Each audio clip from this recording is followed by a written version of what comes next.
This video will be part of a series of why did Wabtec start a YouTube channel. Now, first thing you'll notice on my channel is I have like 1,000 subscribers, thousands of videos, which means I'm high effort, low return by that measurement, and the videos don't have very many views. Okay. Now, if you sort the videos, if you can still do so on your platform, YouTube's trying to take this away. If you can sort my channel's videos by how many views I have, you'll notice some of the videos, for no good reason really, have a lot of views, and then the rest are just crap. Okay, and it's about timing.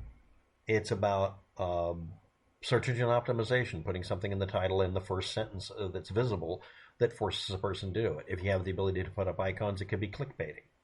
But the major reason is I just got randomly lucky. But when you look at the subject matter, you realize those aren't things you'd want to be necessarily getting success out of.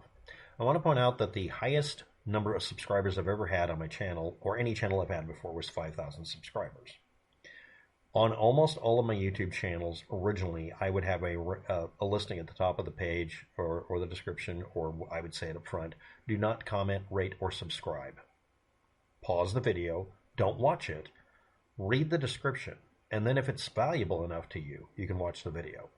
This helps me because, and this was the part I had on the original channel I put up, this helps me because YouTube will ignore me if I don't get any page views and don't have any subscribers. If I don't have any page views because you did not watch the video. You can still get the information, and it will probably not get flagged off the internet.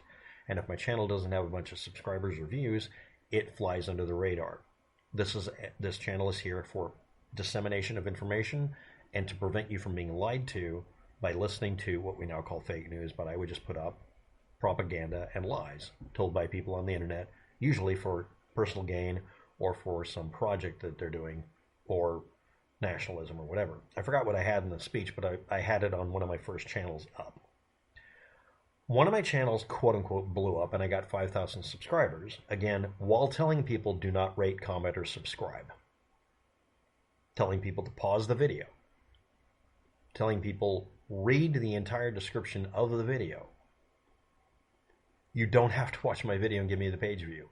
And you'd be doing me a favor by getting me no attention by an algorithm and a large corporation that is absolutely militant about shooting your channel down or shutting down a video or harassing you into submission to get you to obey them, or on the other hand, just getting rid of you by saying you did something they know damn good and well you didn't. Some people would call that gaslighting. Now, why was I so specific about it?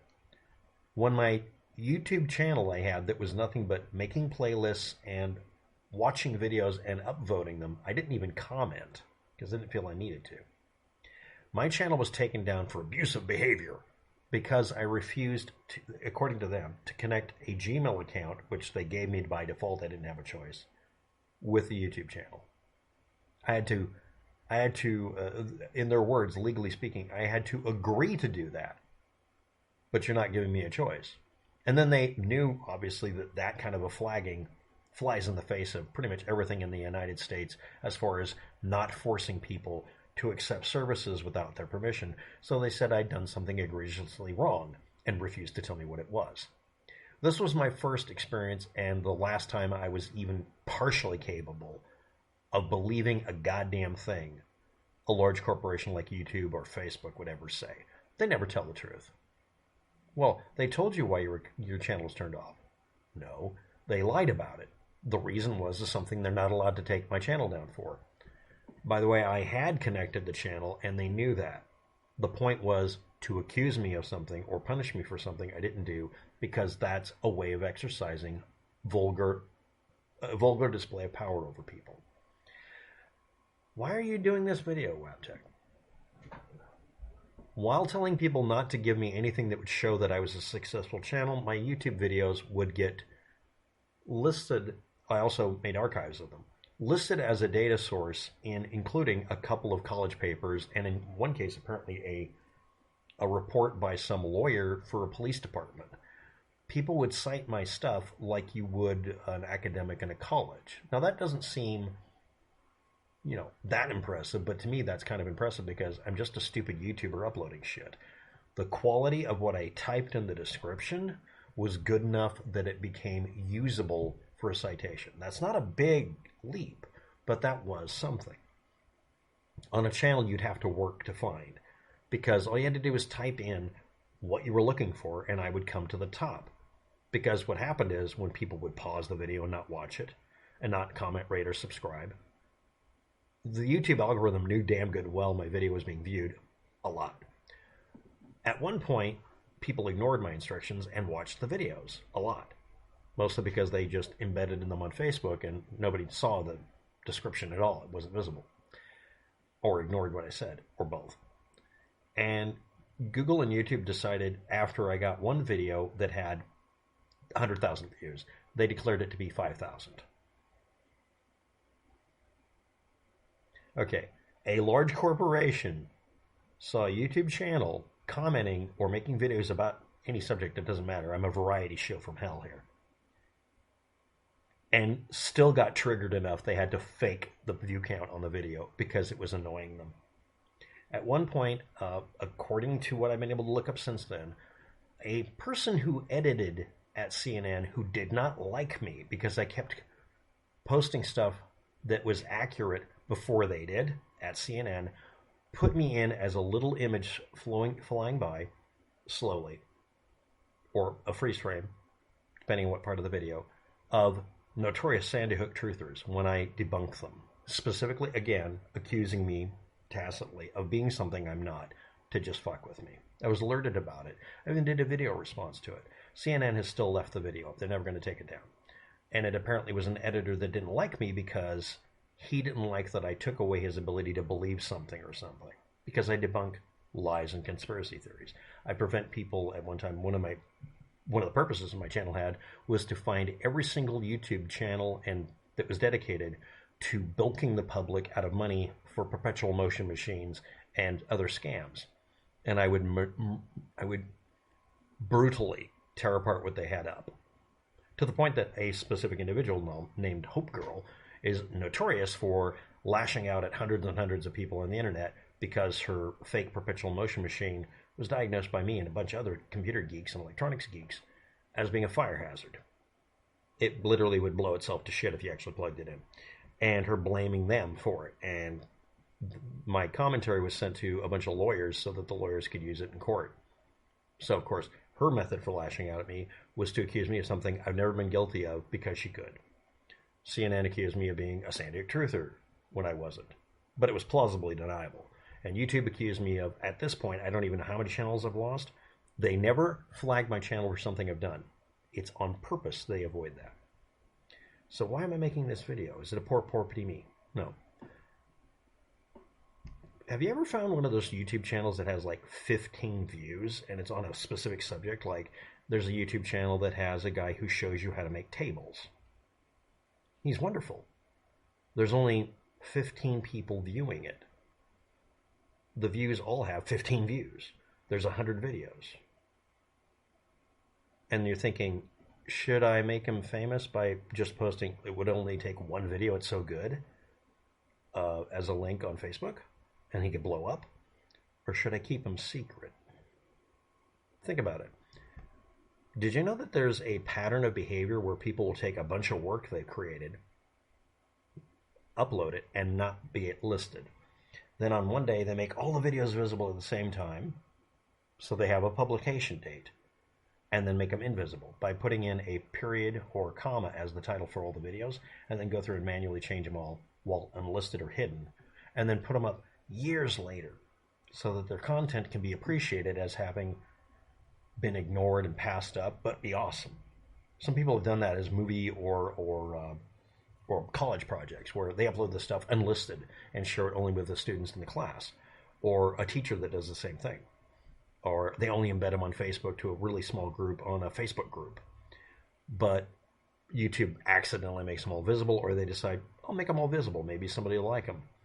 And they sit there for months or even years. Okay, nobody's watching my videos. And then suddenly the subject comes up because the algorithm flips out like it always does. And suddenly they blow up. they're even getting offers to monetize, or they just enabled monetization because at the time, a long time ago on YouTube, it would default to enabling it. You automatically would get a monetization notification saying, "Hey, we're holding this in escrow for you." So you'd sit there and it's like, I could get $10,000 for something I did 5 years ago because it was for a college class or a high school class. It's actually happened. So everybody watching my channel, you might have noticed I haven't put up any replacement channels for a while. I've been waiting for YouTube's purge to stop happening, and it did. But I could put up all the videos, and I'd have a channel which obviously I could do the same trick where it has no views. It has a publication date 2022, and then just make it all unlisted until I've uploaded every freaking video. Not get any uh, likes, dislikes, comments, no subscribers, zero subscriber goal. It was called the zero subscriber channel goal or challenge or whatever. This actually was a thing for I think 2 months, a long time ago. And the idea of it is that you make a channel that's got really good content, but nobody's viewed it, and you wait to see. The idea is you set the timer. How long will it take for somebody to find it because of the YouTube algorithm? You change all the titles to what they're about. It'll eventually pop up, and somebody will find them. And you make a playlist that you have a link that lists all the videos you have up, and they all show various publication dates, but nobody watched them because they had a blank title. Usually, it has to be a decimal point or a comma. How many of you are pausing this video, opening a new window, and typing in decimal point or comma, looking up videos on YouTube? So, I had a channel that had, quote, 5,000 subscribers. But I got told repeatedly, I'm not allowed to subscribe or it keeps unsubscribing me. Everybody's heard of that. It actually is real. I had a video that had apparently 100,000 views concerning the Las Vegas shooting specifically, but it said 5,000 exactly. In fact, it said 5,000 for 2 months while people were commenting. I've had YouTube videos say that they had 1,000 views, but it had like 14,000 comments. That means it's not for 1,000 views. A large corporation had to go out of its way to fuck over a YouTube channel and make sure I knew it. I'd say I'm a success. The fact that I gave out information and told people how to make it to where that it would stay up by hiding, by telling them, don't watch the video, it's, you don't have to. Now this video isn't going to have any description of any kind. I'm going to blank it. I normally don't blank the description, and I'm going to put it in as a period or a comma, maybe, and we'll see how long it blows up or not. And yeah, go look for channels where originally it was a project for college, or it was just for, a small group of people and they were all private videos and the person made them public. You might find some unintentional gems. You also might find something terrifying. A lot of the scary or technically not appropriate content on YouTube is there. Same thing. Bad and the good, just like the old days. Take it for what you will. So what did I do to this video? Is me bitching about YouTube and Google being a complete fucking sociopath as an entity? Yeah, of course. CNN having apparently one editor. I don't know if that's even true. It was just something I got as a PM once, a long time ago, back when you could get PMs. Am I complaining about CNN? No, not really. Well, yeah, but not really. But what am I saying here? Your success on YouTube isn't the number of viewers. It's not the number of views. It's not the number of subs. It wasn't some social experiment. I was really doing that to stay under the radar because I found out every time I got a jump in subs, YouTube would scrutinize me more. I figured out the only way to hide from them was to give myself nothing that anybody would find impressive. I'm considered somewhat respected by people who view me, and I appreciate that. Thank you for every one of you that gives a damn. And for people who don't like me, it's a feather in my cap of the variety of people who don't like me. And the variety of entities, corporations, that would go out of their way to fuck me over and fail at it. And yeah, I will eventually finish setting up the other channel, which I will then make visible. But on the day I do it, I might make these channels completely disappear. I'd rather be a bit of found footage and lost media than has been. Hotel. Thanks for watching. Have a good day. Good luck with that. Look up the radio